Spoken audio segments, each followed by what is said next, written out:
La religion, l'endoctrinement des masses est à l'échelle planétaire. Pas un seul endroit du monde n'est épargné. Or, tous les écrits proviennent de cerveaux humains. Et les écrits nous ont marqués, nous marquent durablement, souvent à notre insu. Tous les peuples ont leur religion, leurs croyances, leurs traditions, parfois tellement destructrices. Les gens ont besoin de croire au miracle pour se raccrocher à quelque chose, pour ne pas désespérer, pour fuir tout simplement la réalité tellement dure à supporter parfois. Ce sont les humains qui sont durs, cruels même. Ils vont jusqu'à mutiler, torturer, tuer, au nom de croyances ancestrales ou de religion, à croire qu'ils n'ont plus la faculté de penser par eux-mêmes. Toutes les religions ont leur côté obscur, toutes. Même le bouddhisme, qui en soi n'est pas une religion, puisqu'il n'y a pas de Dieu créateur, comme l'explique Mathieu Ricard. Le bouddhisme est une tradition philosophique, un art de vie, un chemin de transformation. Un reportage d'Arte fait mention d'enfants qui subissent coups, privations de nourriture, froid et viol au nom d'une religion qui, en Occident, est au-dessus de tout soupçon, le bouddhisme. Je ne crois pas en Dieu, clairement, mais heureusement qu'il y en a pour croire en Dieu, Allah ou Bouddha. Le monde serait ingérable sans eux, pour l'instant du moins, jusqu'à ce qu'un nombre suffisant se soit éveillé, jusqu'à ce qu'un nombre suffisant ait compris que nous parlons toutes et tous de la même chose, que nous sommes tout. Toutes les religieuses, tous les religieux ne sont pas mauvaises ou mauvais pour autant. Au contraire, beaucoup font de bonnes choses. Un bel exemple, Daesh avait capturé 6800 femmes et enfants en Irak. Les filles yézidis à partir de 11 ans pour les utiliser comme esclaves sexuelles. À leur retour dans leur village 8 ans plus tard, les hommes les ont rejetées car ils les considéraient comme souillées. Les religieux du lieu saint des yézidis ont inventé un rituel de purification, une prière qu'ils récitent pour purifier les jeunes femmes et leur permettre ainsi de réintégrer la société. Toutes les religions ont du bon et du mauvais. Il n'est pas nécessaire de les éradiquer, de détruire les lieux saints. Alors autant fermer les salles de sport et tous les parcs, réserves naturelles, tous les lieux qui invitent à la contemplation. Car n'importe quel véhicule de l'introspection permet d'atteindre ce lieu que tant de gens ont déjà décrit. Philosophes, prêtres, prophètes ou individus lambda. Tout est déjà écrit. À mon sens, il faudrait juste en faire une affaire privée. La religion devrait retrouver une place intégralement privée, tout comme la spiritualité. Les guerres, les religions, les guerres de religion, tout cela existe aussi depuis la nuit des temps. Ce n'est pas ce qui compte.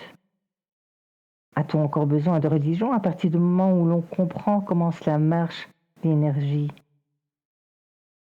Et dire qu'on finance les religions au lieu de soutenir les associations dédiées à la protection et à la préservation de la vie, de la nature. Dans son livre « Le jour où j'ai appris à vivre », Laurent Gounel écrit « La nature nous rend ce que la société nous a confisqué, notre complétude. Nous sommes des êtres complets et la nature nous amène à le ressentir profondément. Alors que la société crée en nous le manque. Elle sait nous faire croire et nous faire ressentir qu'il nous manque quelque chose pour être heureux. Elle nous interdit d'être satisfaits de ce que nous avons, de ce que nous sommes.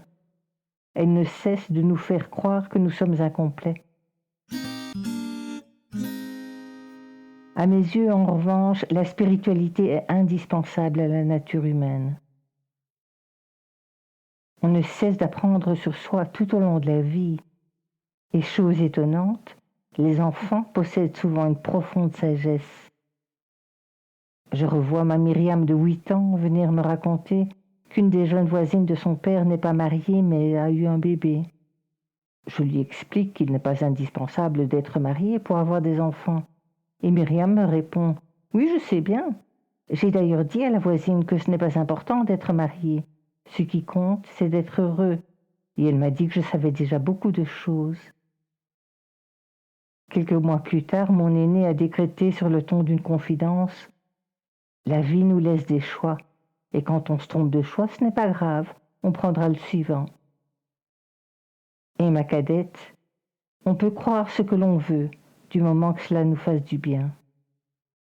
Puis, à l'adolescence, c'est tellement difficile. Tu vois, nous ne pouvons être personne si nous ne savons pas qui nous sommes. Toujours écouter ses enfants, dit mon frère Yves. Comme cet enfant d'une vidéo qui m'a tellement émue. Elle a déjà tout compris de la vie, du haut de ses 5 ou 6 ans. Une petite fille pleurant à chaudes larmes dans la voiture parce que c'est l'automne et qu'elle avait promis aux feuilles qu'elle ne mourrait pas, qu'elle ne tomberait pas. Sa maman tente de la consoler, mais ce n'est pas grave. Si, répond la petite, je leur avais promis qu'elles ne mourraient pas, c'est de ma faute. Je les connais. Le plus difficile à intégrer est que Dieu n'existe pas, du moins pas comme entité séparée de nous. Nous sommes Dieu, puisque nous sommes la nature, nous, tout.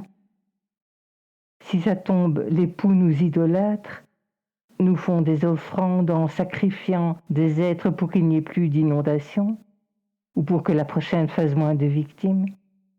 Et ils vivent leur vie, pensant certains jours que nous tous les a entendus et exaucés, puis d'autres que nous tous les abandonnent.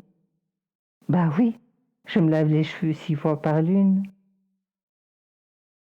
Je sauve souvent des insectes qui s'abreuvent dans le bol d'eau des chiens et s'y noient. Quand j'en vois un lutter pour sa vie, je lui présente le doigt pour qu'il s'y agrippe.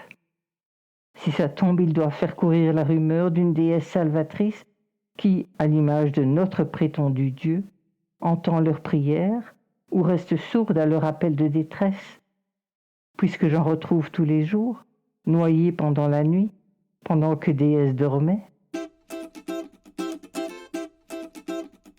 C'est triste que des personnes, des peuples soient réprimés, opprimés, torturés, mutilés, tués. Ce qui est triste, ce qui est grave, c'est qu'on se trompe de nous. Nous, êtres humains, nous nous retournons contre nous-mêmes. Nous sommes les cheveux de quelqu'un. Ce n'est ni grave ni triste que certains d'entre nous meurent, que ce soit les blonds, les châtains, les bruns, les roux, etc. Même les vieux, même ceux qui rebiquent. Peu importe, nous devons toutes et tous suivre le cycle de la vie. Nous devons quand même suivre la direction générale de la pousse. Et même si tous les cheveux devaient disparaître de la tête, elle survivrait. Nous, êtres humains, ne sommes pas indispensables à la vie, mais la vie est indispensable à nous toutes et tous. J'ai la conviction que la nature nous survivrait, et je pense que c'est la nature qui sauvera l'humanité, ou pas. À la question « Croyez-vous en la réincarnation ? Vous souvenez-vous de vies antérieures ?» Mathieu Ricard répond « L'incarnation est quelque chose d'extrêmement chargé culturellement. En Occident, cela semble complètement loufoque. En Orient, les gens disent, bien sûr, c'est normal.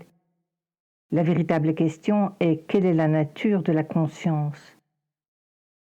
La conscience, comme la plupart des neuroscientifiques en sont convaincus, se réduit-elle à 100% à un phénomène physique ? En d'autres termes, est-elle une propriété spécifique de la matière ? Ou peut-on envisager un état de conscience qui ne soit pas entièrement lié au cerveau ? Les scientifiques pensent qu'on connaîtra un jour la réponse à cette question, donc ils ne tranchent pas. Parce que les phénoménologistes vous diront que l'expérience vécue, l'expérience première, ne mène pas aux neurones, au cerveau. C'est l'expérience pure. Ça, c'est le problème facile. Le problème difficile, Si vous résolvez toute la carte des neurones, vous ne savez toujours pas ce que c'est que de faire l'expérience de la couleur rouge, de l'amour ou de la colère, à moins d'en avoir fait l'expérience vous-même. Donc, tout décrire de ce qui se passe dans le cerveau ne vous dira pas ce qu'est l'amour. Ça, c'est la question de la nature de la conscience, qui n'est pas du tout résolue. De par mon expérience personnelle, je peux affirmer que la conscience reste un temps après la mort, sans toutefois pouvoir en définir la durée. Mais ne m'écoute pas, n'écoute personne, n'écoute que toi, que le toi profond, le plus joyeux des toits.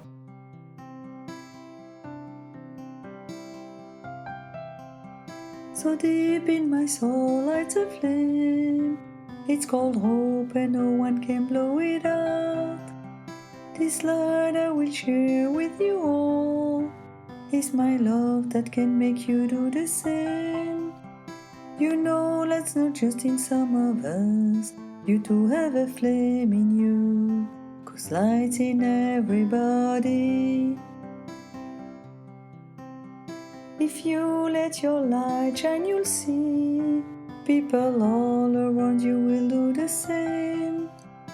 Love is our life's legacy. Do not doubt, just look at what I became. You know that's not just in some of us. You do have a flame inside you. So if we can trust one another, trust me, love is the greatest gift ever. So why don't you all shine with me? Shed your light all around you and you'll see. You know light's not just in some of us, 'cause light is in everybody.